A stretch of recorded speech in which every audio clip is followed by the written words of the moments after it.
Alright guys, so we're getting into our second class and we looking at the startup window. As you can see, we have open recent project, open another project, create a new project from template, or create a new project, an empty project. We're going to start from open a recent project. I already went through these options prior.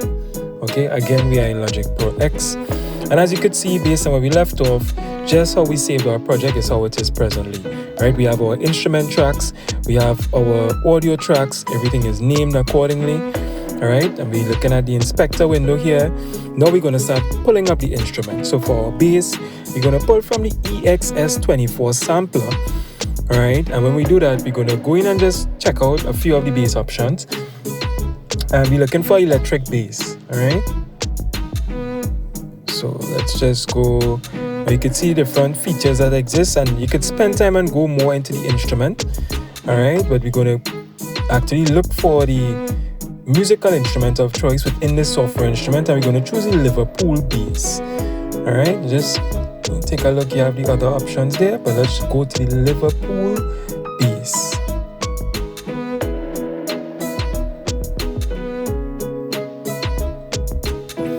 Okay, and you can see it come up there. Now you'll get to hear the tone, how it sounds. Right. I'm going to close that off.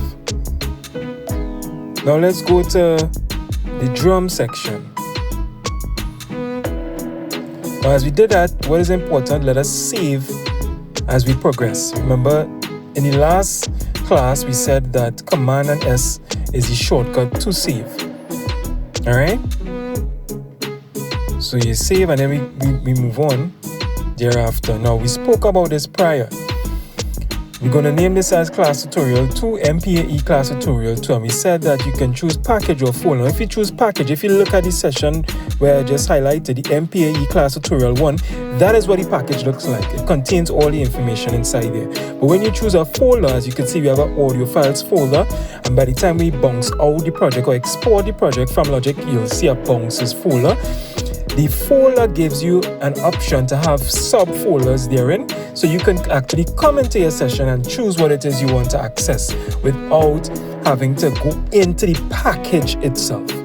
All right, the subfolders give you, or rather the folder option gives you multiple folders. Now looking at the options here in the EXS24 sampler, you have A, D, S, and R. A stands for attack, D stands for decay, sustain, S stands for sustain, and R stands for release.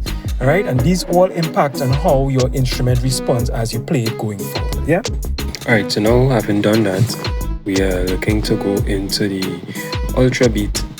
So we are now about to pull up the Ultra Beat drum machine, and it's the stock drum machine, the drum machine that comes with Logic. Now in the EXS24 sampler, we can't access drum tones. However, the drum machine, the Ultra Beat, is the dedicated drum machine for Logic Pro X. Alright, so in a subsequent video, we'll actually go through the tunes. At this point, we're just going to pull up the kit itself. So we're going to use the hip-hop kit. Right, you can see the vast number of kits that exist. We're just going to pull up the hip-hop kit. And we can do this because we are a bit familiar with some of the sounds, some of the tunes that come with the software. Me and CS, we've been using this over 10 years, 15 years.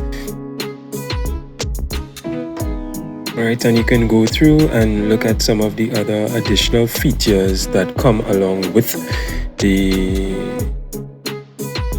plugin itself, the Ultra Beat plugin. Now that the kit is up, now at every step you can move forward to save, so you could press Command and S as you progress, just in case electricity was to go or there was to be some type of malfunction with the software itself. You want to save at every stage of progress. So we just saved it using the shortcut Command and S. Now we're going to look for the tune for the keys. Now we can go into the EXS24 sampler as well. Right, it's a very it has a wide range of tones, spanning from woodwind tones or wood tones to string tones to percussive tones. All right. However, upon doing so, we'll go for one of the other instruments which would allow us to access some more keyboard type tones. And even in utilizing these instruments, you want to look for tones that are as close as possible to the realistic sound, again based on the type of production that you're going for. All right, so we are going to go into the vintage electric piano option, and there are a number of keyboard type tones, keyboard / synth type tones. Gives you a warmer sound than what comes with the EXS24 sampler. In the EXS24 sampler, you have a number of piano tones. They're alright, but the realistic song is never beaten unless you're going more for a digital feel in your production. Yeah, so we chose one of the keyboard options. We'll get into how the tones sound later on. So now that we have that, we could save as well, and we move forward. We are now looking for the strings, and you can get strings as well in the EXS24 sampler. It's a what we call like a go-to plugin in the software. However, again, and from our background in classical music, we have a great idea as to what the tones should sound like. So again, based on the production that you're going for, you may want to utilize another instrument over the EXS24 sampler. You may even want to get one of the third-party instruments that exist. You have Contact, right?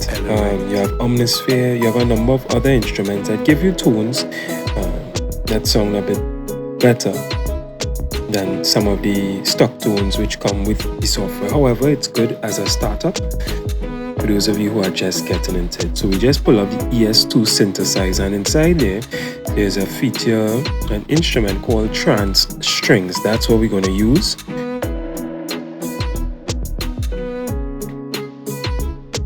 And this instrument also has the A, D, S, and R. If you look across on the right section, separate from where we pull up the instrument, you will see it there. You can experiment with it as well. Remember, A stands for attack, D stands for decay, S stands for sustain, and R stands for release. Alright, so let's see as we go along. So far we have the bass, we have the drums, we have the keys, we have the strings. Now we have our instrument set, yeah. In so doing, we also have the track set for our vocal recording, and this is what our piano roll looks like. Now as we begin to play the instrument, you're going to see the notes show up here in the piano roll window, which is where we can now shift the notes if we choose to based on their timing, as well as we have the quantization feature at the left hand corner there, which allows us to pull the beats or what we played in line with the tempo, which is the speed of the track. You can also see the tempo in the display area, right? Where you see 120 there in the display area, and we went through the display area before. You can see 120 BPM. Now where we are at presently, we're going through the windows on the right hand side. So this is our note section.